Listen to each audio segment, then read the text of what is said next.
We're here at the head front in Wormshop in the Netherlands, and I'm sitting right next to the legendary Bayley. Blaze, thank you for taking the time. And how are you doing? Okay, it's pretty tired right now. We just finished the South American tour, and the plane was delayed a little bit. There was a couple of delays because of the volcano, and then we had to get, instead of a flight from Zurich taking an hour and a half, then we had to get a bus taking 20 hours to London, and so all our days off evaporated in a cloud of pyroclastic dust.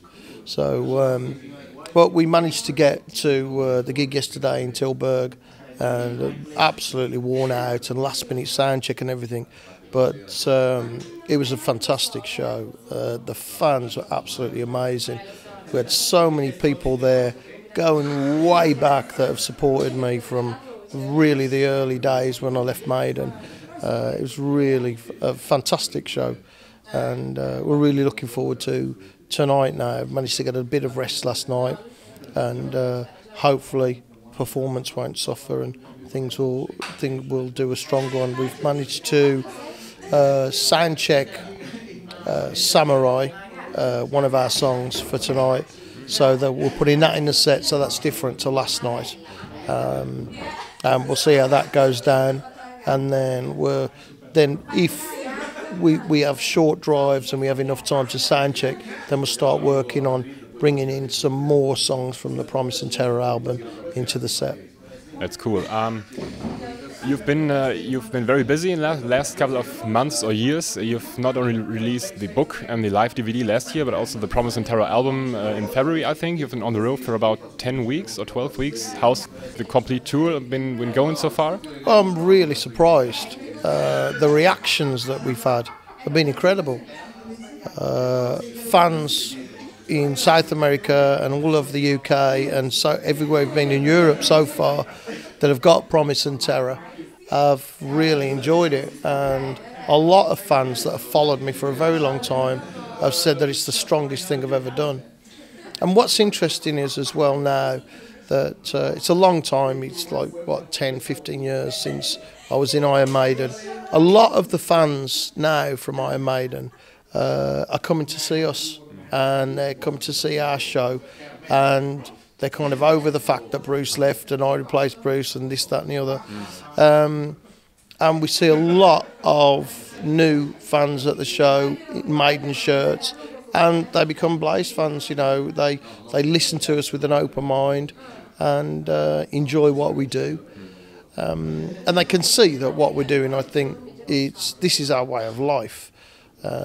We do whatever it takes so that we can get to the gig and play for the lowest ticket price we can, and play small gigs. We don't care how small they are. If there's a rock gig in their town, then we do our best to get there. And if as long as they've got the equipment, we can do it.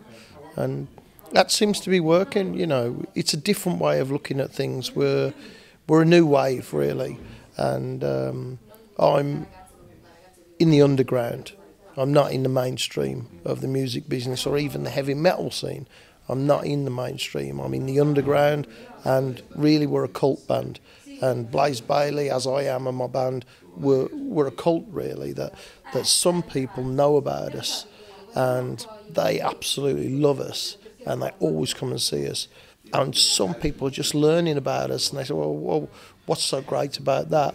And then they come and see us and they see that it's a passionate performance and that we live our lives through our music, and the lyrics and the songs come to life because we've written about our lives and this is the way that we live, and people seem to understand that. So the reaction that we've had with Promise and Terror, people have got into the new songs, and it's just been fantastic. We've played to more people on this tour than the last tour. We've gone to more countries, and what we wanted to do last time was do a lot of shows in Germany and France, because we didn't get the opportunity to do that with The Man Who Would Not Die, the last album.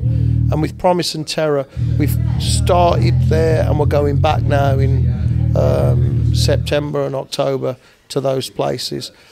And people are starting to get the idea that, okay, so we play small places because it's pointless. We don't want to play a big place that's half full or say, oh yeah, come and see us here at this nice venue. Because why should you pay for expensive beer, expensive car parking? Why should you travel 100 miles from your home when there's a gig in your town that you go and see bands at? So we go and play there. And it's difficult. It's a difficult concept for agents to understand. So now we've started getting in touch with venues ourselves and saying, look, it's me, it's Bayley from Iron Maiden. I've had my own band together. We're coming. We want to come to your town, and this is what it costs to get us there. Would you like us to come? And generally speaking, it's worked. And we can go back to those places and fans come and see us again, and maybe a few more fans. So we play some big places. Our biggest crowd is probably 1,000 people, and then our smallest crowd is probably about 60 people. And you don't know, that could be one night 60 and one night 1,000. You just don't know wherever we go. But the reaction that we've had to the new album has been incredible. All of us are just absolutely blown away by it. We can't. The Man Who Would Not Die, the last album, we're very confident in. The songs had been around, we'd lived with them for a little while. But this one, we came up with, rehearsed, and then we recorded it. And it's got a different vibe about it because the album's come in two parts, and the second part is a true story. And it tells a true story, and it's uncomfortable maybe because it's a raw emotion and grief, but that was just what happened. That was where we were at the time. That was what I had to write about, and we didn't think about it. We just said, well, this fits with the music. Let's go with what feels good, because we're very much based around if it feels good and does it have a right feeling. That's what we write our songs around. And so it did, and in the weirdest way, that deeply personal story is the thing that fans say to me is the most important thing to them.